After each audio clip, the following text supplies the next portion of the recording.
High নমস্কার বন্ধুরা, তোমরা সবাই কেমন আছো? আশা করি সবাই ভালো আছো। উত্তম সুপ্রিয়া লাইফস্টাইলের নতুন একটা ভিডিওতে তোমাদের অনেক অনেক স্বাগত।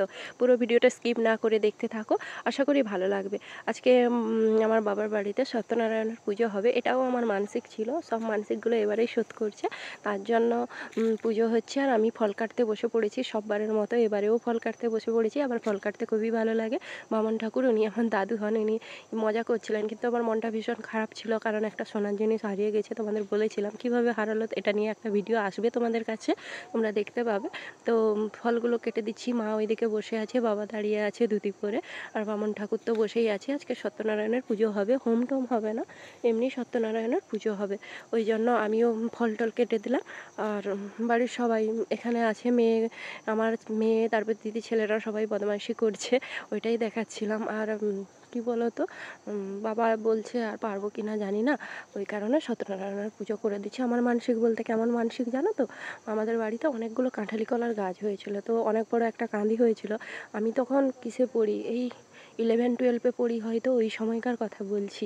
তো ওই সময় একটা গাছ হয়েছিল, অনেক বড় কাঁদি হয়েছিল। আমার বাবা তখন সবজি ব্যবসা করতো, আর আমি তখন বলেছিলাম যে এই কলা কাঁদিটা বিক্রি করে আমি সত্যনারায়ণের পুজো করব।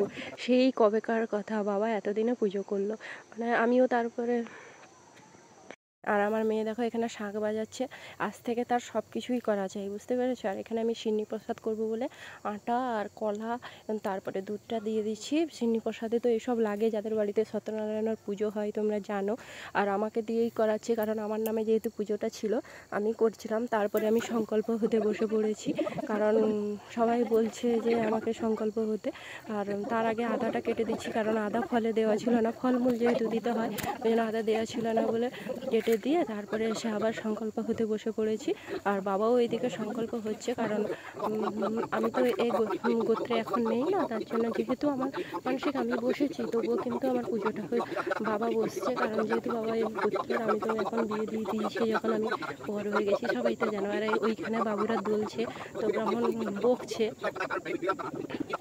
আর বুঝতেই তো পারছো, দেখো ব্রাহ্মণ ঠাকুর পুজো করছে, কিন্তু আমার মুখ হাত একেবারে শুকনো, কারণ সত্যি কথা বলতে কি মনটা প্রচুর খারাপ। তবুও না মানে হেসে খেলে বেড়াচ্ছি, মনটা একটুও ভালো নেই গো বন্ধুরা, কী বলবো। আর ঠাকুরের পুজো হচ্ছে, খুবই কান্না করছিলাম, তবুও পুজো হচ্ছে বলে উঠে এসেছি পুজোর জন্য। আর এখানে বামন ঠাকুর মন্ত্র পড়ছে, আমি সংকল্প দিচ্ছি।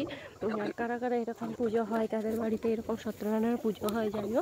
তো পুজো হয়ে গেছে, তারপর শান্তি জল দিয়ে দিল, আর এখানে চিনি দিয়ে দিল। চিনিটা দিতে না সত্যি কথা মনে ছিল না আমার। তারপরে আরতি হবে, এখানে আরতি করছে, আর বাবা দেখো বসে আছে, ওইখানে বাবু ধোঁয়া দিচ্ছে।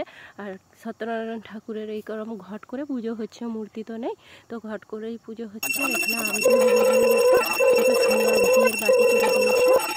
আর আমি যখন ভয়েসটা দিচ্ছি তোমরা বুঝতে পারছো আমার গলায় শ্বাসটা নেমে গেছে, ভীষণই এখন খারাপ। আর বাড়ির সবাই এখানে দাঁড়িয়ে আছে, সবাই আরতির ওই যে তাপ নিতে হয়, তো আমিও নিয়ে নিলাম, সবাই নিয়ে নিল একের পরে। আর এখানে দিয়ে বসে পড়েছি, আর ওই যে মানে সত্যনারায়ণের পাঁচালি পড়ছে, তার জন্য শুনতে বসে পড়েছি। আর কাঁদছিলাম বসে বসে, মা বলছে কাঁদছিস কেন, মাও আমার দেখে কাঁদছে, কারণ মনটা খুব খারাপ ছিল। তো ঠাকুরের পাঁচালি শুনতে সত্যি খুব মনটা খারাপ হয়ে গেছিলো, আমি কান্না করছিলাম। এদিকে নিচের দিকে মুখ করে চোখ মুছে যাচ্ছিলাম আর পড়ছিলাম। সত্যি সত্যনারায়ণের পাঁচালিটা শুনতে খুবই ভালো লাগছিল, কিন্তু মনটা খুব প্রচুর খারাপ ছিল। মানে যার যায় সেই তো বোঝে বলো, আমার গেছে আমি বুঝতে পারছি, কি করব, কিছু তো আর করার নেই। মানে মাথা খুললেও হয়তো আর পাবো না, জানি না আদেও পাবো কি না, কোথাও পড়ে গেছে নাকি কেউ নিয়ে নিয়েছে তাও জানি না। তো ঠাকুরকে মনে মনে সত্যি বলছিলাম, আর খুব কান্না করছিলাম, কোথাও পেলাম না জিনিসটা, ওই জন্য খোঁজাও বন্ধ করে দিচ্ছি। আর ভালো লাগছে না, যতবার খুঁজছি ততবার মন খারাপ হয়ে যাচ্ছে। আর দোলনায় আমার মেয়ে বাবু সবাই বসে পুজো দেখছিল, সবাই শুনছিল, আর ওরা বদমাইশি করছিল বলে আমি ওদের দিকে বলছিলাম বদমাইশি করতে না, কারণ পাঁচালি শোনার সময় লোকে বলে যে কোনো সময় কথা বলতে না, তো বলিনি, ওই জন্য শুনছিলাম চুপচাপ করে বসে। আর ধোঁয়া হচ্ছিল, ধোঁয়ায় তাকাতেও পাচ্ছিলাম না।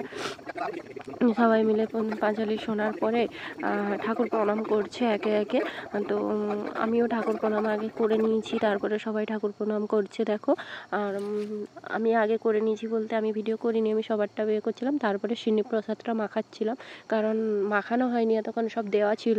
আর কলাগুলো প্রচুর শক্ত ছিল, বাবা যে কলাগুলো নিয়ে এসছে প্রচুর শক্ত, তো এগুলো এই জন্য একটার পর একটা করে মাখিয়ে নিচ্ছিলাম। দেখো কিভাবে, আর এতটাই শক্ত ছিল, আর আটাটা একটু বেশি পড়ে গেছিলো, দুধটা একটু কম ছিল, যার ফলে মাখাতে আরও কষ্ট হচ্ছিল। তো যাই হোক, ঠাকুরের প্রসাদ তো যেমন করে হোক মাখানো হয়ে গেছে। দেখো তোমরা সবাই দেখো কত সুন্দর লাগছে প্রসাদটা দেখতে।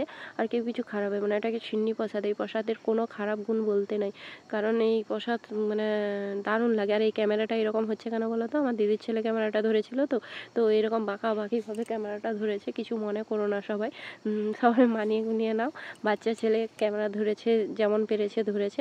তারপরে এই কলাগুলো আরও প্রসাদে ছিল, তো সবগুলো আর চিনিগুলো দেখতে পাচ্ছ এখনও মিলাইনি, তো ভালো করে চটকে দিচ্ছিলাম। আর এই কলাটা খারাপ ছিল বলে তুলে দিয়েছিলাম। তারপরে দেখো পুজোর পরে বসে আছি মা মেয়ে, আমার মেয়ে প্রসাদ খাচ্ছে, মেয়েকে নিয়ে বসে আছি। যতই মন খারাপ হোক, মেয়ের কাছে থাকলে সব কিছু মন ভুলে যায়। এখানে বামন ঠাকুরকে খেতে দেওয়া হয়েছে। আজকের ভিডিওটা এই পর্যন্ত, ভালো লাগলে লাইক কমেন্ট শেয়ার করে দিও। টাটা।